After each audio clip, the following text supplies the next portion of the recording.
Hello Commanders! Welcome to another Battle Legion beginner guide from the command table. I am Mathramar, and I will be sharing some of my insights on skirmish events.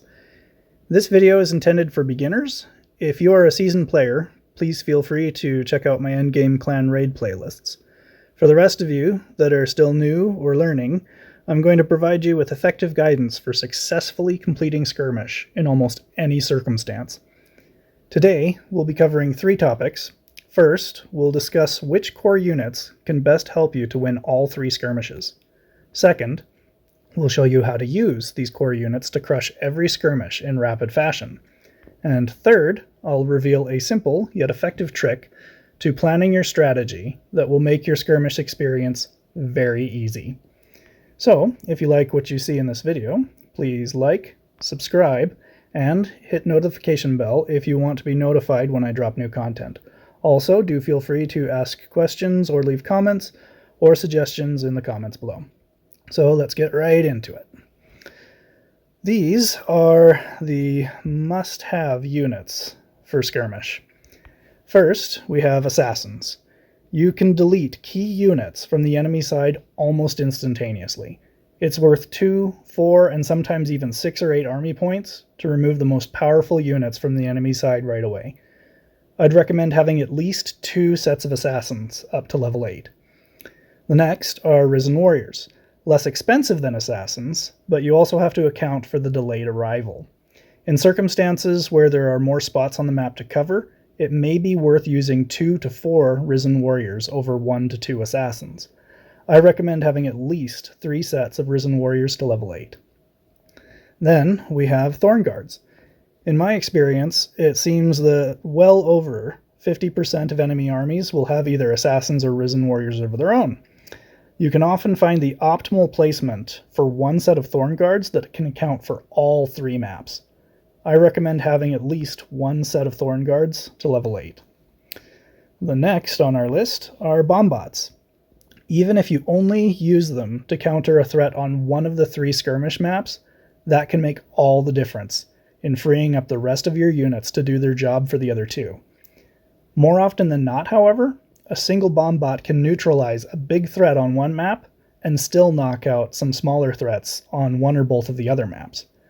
A single Bombbot can easily take out 6 or more army points from your enemy.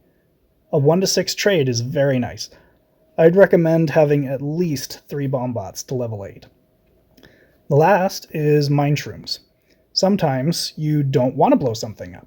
An Untamed Beast, sure, but what about Battle Wagon or an Earth Elemental that are right up front? You can perform a 6-point shift with a single Mine Shroom and still have the rest of the Shroom Patch to spare for other conversions. I'd recommend having at least 2 Mine Shrooms to level 8. You will not necessarily need each of these units every time. I've selected particular skirmish day to show you where all of these units are in action, but you can often get away with using just some or none of them. Once you've accounted for the critical threats on all 3 enemy armies, you'll need a solid cleanup crew. You can use just about anything you want. They're just there to tidy up after your key 5 units have done their jobs. So you could start with something like Nature Swarm. You could throw in Untamed Beast to speed things up if you've got the spare points, or you could tag on a Paladin and a Drummer to that Nature Swarm. You could also use your Paladin and Drummer with some RDs, or you could just do a straight up Chaos Swarm. If you're going to use any of those, with the exception of the Untamed Beast, it would be wise to throw in a Frost Wizard or an Ember Fiend to help move things along. If you're going to use the Untamed Beast, however, it's better to use a Phoenix because the Untamed Beast won't kill it. So you're just using whatever points are left after you've accounted for the major threats on all 3 maps to just plug in whatever suits your strengths the best. If you're going up against maps with Mine Shrooms, you may want to put those Plague Bearers up front. So that is the cleanup crew. What is my super secret trick for making skirmish a breeze? Screenshots! If you don't know how to do it already, use a search engine and look up how to take a screenshot on, followed by your phone. So I personally am using an Android phone, a Samsung, and for my Samsung, I have to simultaneously click the volume down button and the power button to take a screenshot. There are too many other types of phones and tablets out there to list how to do it for each one, so you're just going to have to look it up. But when you do that, you're able to take screenshots at the beginning of each battle for all 3 armies. Using those screenshots, you can then turn around and make your placements.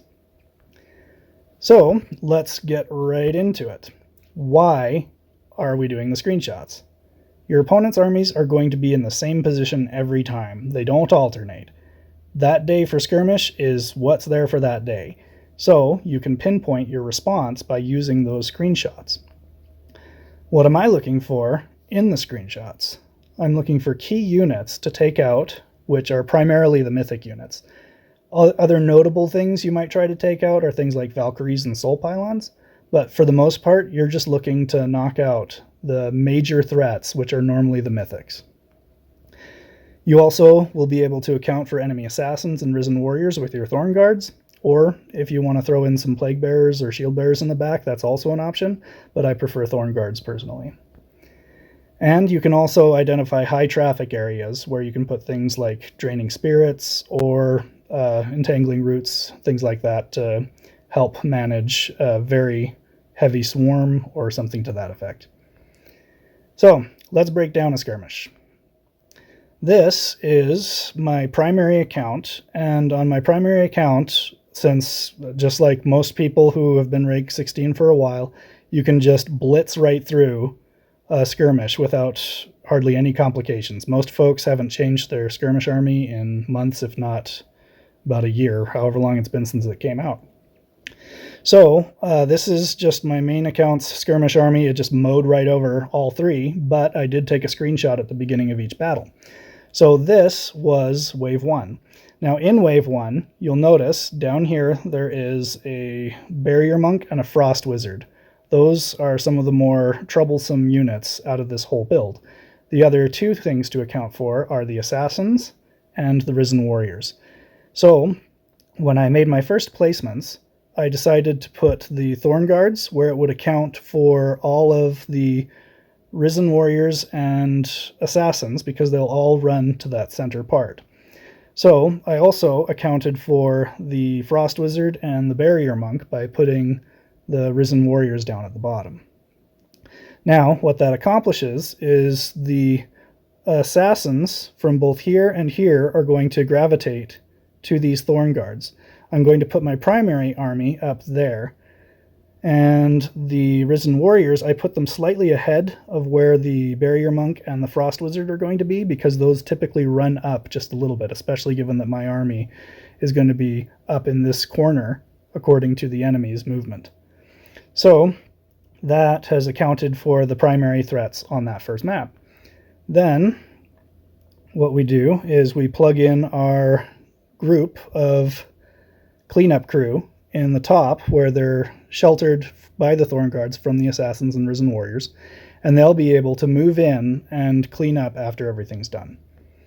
So we move on to Wave 2. Once we've completed Wave 1 and we take a screenshot of Wave 2, we can see that the primary threats here are an Untamed Beast with an Earth Elemental that are right at the very front, and a Battle Wagon that's right up at the very front. The other thing to keep in mind is you have Risen Warriors again, but those are going to pop up in the same place that those Assassins did in the previous map. So we've already accounted for those with the Thorn Guards. So what do I do to counter mythic shard units like the Battle Wagon and the Untamed Beast?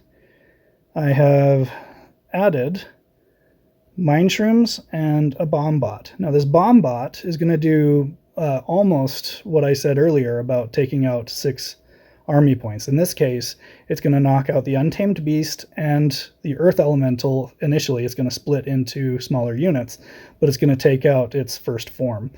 The Mine Shrooms are going to flip that Battle Wagon and send it running all the way back to explode on its back line.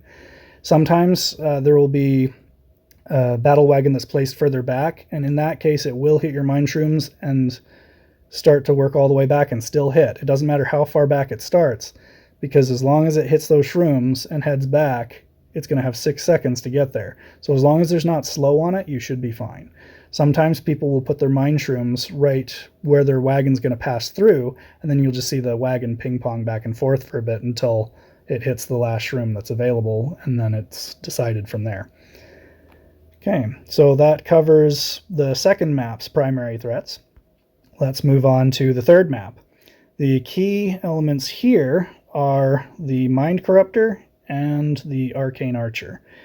Typically, if a match goes into Frenzy mode, the Arcane Archer can be the biggest problem out there. It can clean up an entire army all by itself, depending on the circumstances. But this Mind Corruptor is what I'm most concerned about. I've got some Risen Warriors down here already to account for the Barrier Monk and the Frost Wizard from map 1. So all I'm really concerned about now is this Mind Corruptor. So how am I going to resolve that? That is where I add my Assassins.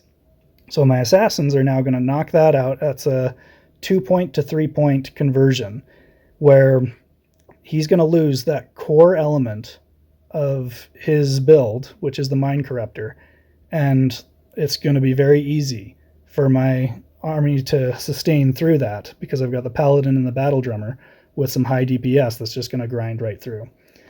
So we've now accounted for all 3 maps, the major threats. Let's see, how well does it work? I am only using level 8 units, so let me show you how it plays out. This is my recording from earlier when I ran my setup.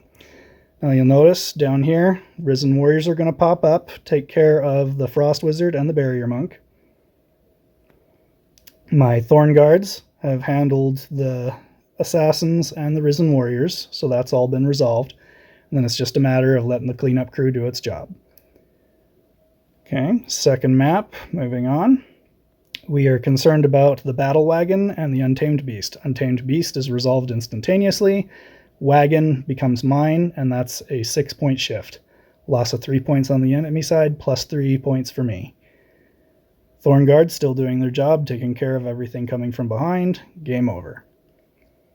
Then we move on to the third battle, and the Mind Corruptor is deleted. Now the only thing I didn't account for was the Blessed Bombot, which is about to pop and bring that Mind Corruptor back, but I had pushed through enough that I was able to take it out quickly. So there you go. You can see all 5 of the core skirmish units in action. Thank you for watching. If you have any questions, please feel free to leave those below in the YouTube comments. And also, I am now on Facebook, facebook.com/Mathromar. Please do like and follow me there. And we will have more content for you soon with game guides, tutorials, updates, and possibly even some more content in conjunction with Traplight themselves. So thank you for watching. Please support the channel, and we will see you soon.